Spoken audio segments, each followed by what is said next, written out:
You are mine. You cannot fail. Mariah had tried. She danced before Joel. She wept. She crawled to his feet in the night, naked and possessed. But every time, he prayed, and light would rise from his words, burning her skin. But one man refused, Joel. Joel didn't even look at her body when she tried. She lifted her dress. He looked away. She pressed herself against him. He placed a Bible on her chest. She hissed like a serpent, biting her own lip. You don't want me? She asked. Joel replied, I don't want your demon.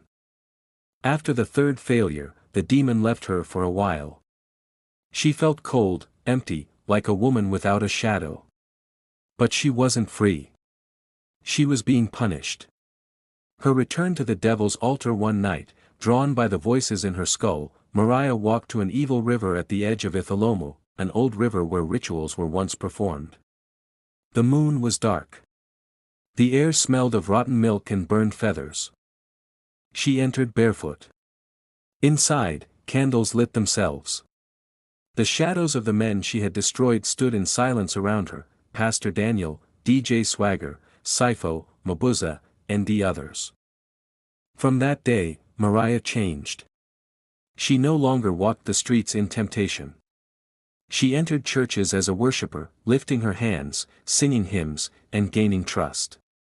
She began with the choir leader, a young woman named Lindayu. She seduced her, bound her, and soon Lindayu started preaching false doctrines.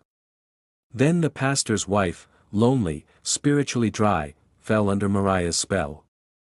The church grew bigger, but behind the pulpit, they now practiced secret rituals, sacrifices hidden in anointing oil, spiritual husbands passed through laying of hands.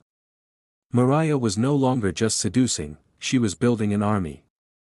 An army. Within the church. But Joel did not sleep.